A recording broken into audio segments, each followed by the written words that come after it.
No caso das OS, a lei é 9637 de 98, que aqui no Rio Grande do Sul agora ameaça chegar através do PL 44 deste ano, que é um PL que amplifica a lei 9637 de 98. A lei 9637 de 98, ela cria então ONGs, que vão receber serviços públicos denominados de OS. Vamos lá, olha só, o que é uma OS? Então, agora de forma mais conceitual. A OS é uma entidade privada sem fins lucrativos.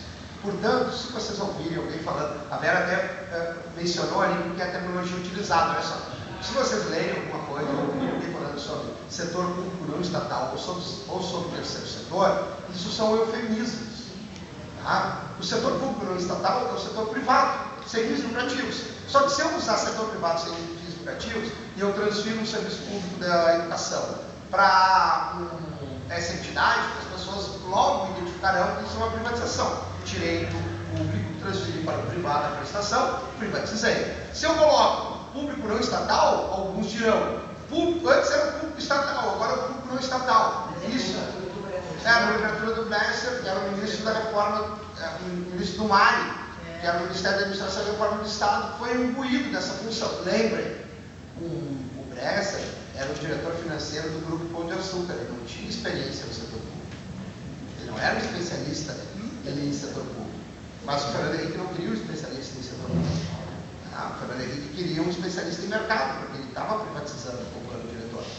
Mas é importante também, para não passar batido, lembrar que o governo Lula e Dilma não fizeram nada para bloquear esse processo. Ele se manteve, não diminuiu a velocidade, mas se manteve. É por isso que as OS continuam vigentes. É por isso que o projeto das OS chega agora. Tá? Então, assim, houve uma anestesia do processo, né? Houve uma diminuição de velocidade ao longo dos mandatos do governo Lula e do mandato do governo Dilma, mas não houve uma alteração completa ou radical de lógica. É diferente do caso do Rio Grande do Sul, onde as tentativas de surgimento de OS foram bloqueadas, porque houve descontinuidade aqui, época do governo Olívio, época do governo Tarso. Entretanto, a gente chegou agora, a ameaça chegou via Sartori. Bem, então olha só. Ficou claro, a entidade privada sem fins lucrativos. Eu estou transferindo para essa entidade, eu estou privatizando. E mais, quando eu privatizo, como é que eu privatizo? Para que vocês entendam de uma forma bem simples. Eu transfiro, olha só, eu pego uma escola pública, pode ser ensino fundamental, ensino infantil, ensino médio, e essa escola, eu retiro então a gestão da escola do universo público, do espaço público, da Secretaria de Educação.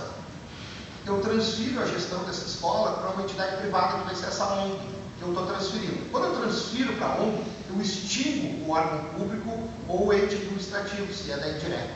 Extingo. Ao extinguir, então, eu começo a transferir recurso orçamentário para a ONG. Agora vai ter uma nova gestão. Essa ONG que vai gerir. Essa ONG agora qualificada como OS. Tá? Qualquer ONG pode pedir a qualificação de OS. E ela é discricionária. Quem dá a qualificação, se é uma ONG na área da educação, é o Ministério da Educação ou é o secretário da Educação, que no caso do Rio Grande do Sul, o CPL, tragicamente for aprovado. Então eu transfiro para essa ONG a gestão da escola, e ao transferir para a ONG a gestão da escola, eu repasso recurso para que a escola seja operada. Porque eu, Estado, não posso, o que eu não posso eliminar é a minha competência com relação ao serviço público, isso está definido na Constituição. Agora a gestão eu posso transferir. Transfiro, então, para a ONG. Ao transferir para a ONG, eu repasso o recurso. O mesmo recurso orçamentário que antes eu administrava a escola. Ou menor, ou maior. Mas eu posso fazer outras coisas também. Eu posso pegar todos os servidores públicos que operavam naquela escola e ceder para a ONG para que eles operem lá também e trabalhem lá. Afinal, os servidores entrarão no quadro de instrução, porque eu estou extinguindo a lógica de funcionamento do ensino público. Quando eu cedo servidores, inclusive com ônus para a origem, eu continuo pagando o salário desses servidores. E eu posso também ceder bens, ou seja, eu posso manter o próprio prédio anterior, o prédio público onde a escola operava, eu cedo ele, eu fico com a propriedade, mas empresto, dou a posse do prédio para essa ONG. Portanto, a única coisa que eu mexi na prática foi a gestão. E ao mexer na gestão, cuide, esses servidores públicos estarão subordinados a um gestor de uma ONG, o que é inconstitucional. E mais, comece a ver agora o restante das barbaridades que é a transferência do serviço para um OS. Eu vou pegar essa OS e ela não precisa, quando ela tiver que comprar dar bens para a escola, tiver que comprar folhas, tiver que comprar novas cadeiras, ela não precisará mais fazer licitação de um prédio. Um órgão público é obrigado, à luz da Lei 8.666 de 93.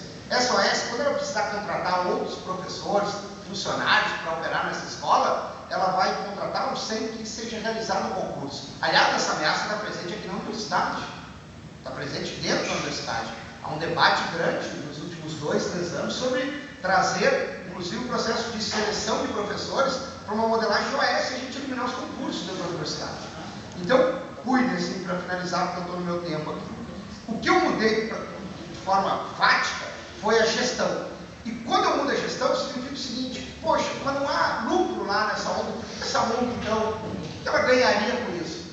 Não há o lucro do ponto de vista da divisão de rendimentos. Mas na hora que eu repassar o recurso e firmar um chamado contrato de gestão com a ONG tem autonomia para gerir os recursos. Então, por exemplo, se eu sou o diretor da ONG, eu posso ser o diretor nacional da escola e eu posso determinar o salário que eu quiser para mim dentro do repasse de recursos. Se o salário tradicional era que ser uma FG de R$ 1.500 ou R$ 2.000, agora eu posso determinar que o meu salário de diretor é 20 mil, 30 mil, 40 mil, desde que o recurso orçamentário do contrato de gestão comporte, mas eu posso fraudar o princípio de pessoalidade e colocar minha família, meus amigos, à luz de uma lógica patrimonialista, dentro da escola, dentro do posto de saúde que eu estou privatizando, dentro do lucro cultural que eu estou privatizando. Enfim, eu posso fazer um conjunto de barbaridades no momento em que eu crio OS e transfiro recursos públicos para elas. É o fim de tudo. É o fim de todos os... A Evelina da Guilherme dizia lá, 20 anos atrás, quando ela fazia uma análise a respeito da chamada concorrência perversa. A Constituição traz um monte de direitos, a gente avança aquelas conquistas da sociedade civil dos anos 70, 80, esses direitos são registrados na Constituição. Só que a onda liberal, ultraliberal, chega no Brasil nos anos 90 e radicaliza, alterando completamente a Constituição, reduzindo esses direitos sociais e de formas, às vezes, que a gente não consegue se mobilizar. E uma delas é cooptar a sociedade civil.